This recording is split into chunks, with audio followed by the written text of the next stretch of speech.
Alright folks, gather round. Today we're diving deep into a topic that often sparks curiosity, debate, and let's be real, some awkward dinner conversations. We're talking about why Muslims don't eat pork. Now before you click away thinking this is just another religious lecture, trust me, we're going full-on Patriot Act on this. We're talking history, science, culture, and maybe even a little bit of stand-up comedy because hey, laughter is the best digestive aid. So, whether you're a devout Muslim, a curious cat from another faith, or just someone who loves a good deep dive, buckle up. We're about to break down this fascinating dietary restriction and explore the multifaceted reasons behind it. Let's kick things off with the big dog, the Quran. Now the Quran is to Muslims what the Constitution is to America, the rule book, the guiding light. And when it comes to pork, the Quran is crystal clear, it's a no-go. We're talking straight up, thou shalt not touch the swine vibes. Verses like Surah Al-Baqarah 2:173 and Surah Al-Ma'idah 5:3 lay down the law, making it clear that pork is forbidden, haram, off limits. But it's not just about blindly following rules, it's about understanding the wisdom behind them. The Quran doesn't just drop the pork ban without context, it talks about rajez, which basically translates to impurity. See, Islam places a huge emphasis on purity, both physically and spiritually. Think of it like this, your body is a temple and you don't want to be putting just anything in it, right? So while other faiths might have dietary guidelines, Islam takes it a step further. It's about maintaining a certain standard of cleanliness and aligning yourself with divine principles.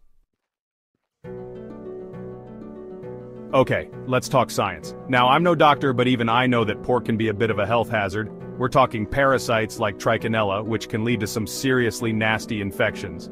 Then there's the whole high fat and cholesterol situation, which, let's be honest, isn't doing anyone's arteries any favors.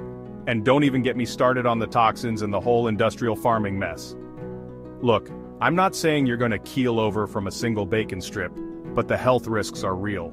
And for Muslims it's like, why risk it when your faith is already telling you to steer clear? Chapter 4, Obedience, the Ultimate Test of Faith. Now some folks might say, but Hassan, it's just food. Why so serious? And to that I say, it's not just about the food, it's about the bigger picture. Avoiding pork is about submitting to a higher power, acknowledging that Allah knows what's best for us, even if we don't always understand it. It's like that friend who tells you not to mix tequila and red wine. You might not get it, but you trust them, right? Same idea here. It's about trust, obedience, and recognizing that sometimes the greatest act of faith is saying your will, not mine. Chapter 5, United we stand, divided we dine. Let's get real for a second. Dietary laws like the prohibition of pork play a huge role in shaping cultural and religious identity. Think about it, every culture has its own unique cuisine, its own set of culinary rules.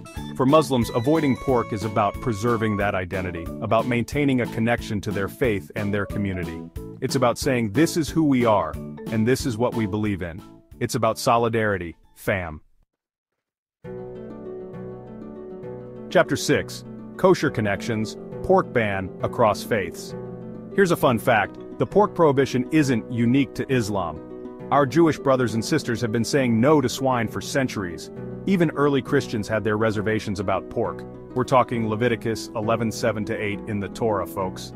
It's fascinating how different religions, separated by time and geography, arrived at similar conclusions about pork. It makes you think, doesn't it? Maybe there's more to this whole pork thing than meets the eye. Chapter 7, Spiritual Spam Folder, When Pork Blocks Your Prayers. Okay, let's get real deep, real quick. In Islam, we believe that what we consume affects our spiritual state. It's like that saying, you are what you eat, but on a whole other level. There's a hadith in Tirmidhi that talks about how consuming haram or forbidden things can actually hinder the acceptance of our prayers. It's like trying to send an email with a virus. It's just not going to go through. So, for Muslims, avoiding pork isn't just about physical purity, it's about maintaining a spiritual connection with the divine. Outro the last bite. So, there you have it folks, the curious case of pork in Islam. It's a topic that's often misunderstood, reduced to a simple dietary restriction, but as we've seen, it's so much more than that. It's about obedience, faith, identity, health, and even spirituality. It's about recognizing that sometimes the things we abstain from can be just as meaningful as the things we consume. At the end of the day, Whether you agree with the pork prohibition or not, I hope this video has given you a deeper understanding of why Muslims choose to abstain, because in a world that's constantly trying to divide us, a little bit of understanding can go a long way.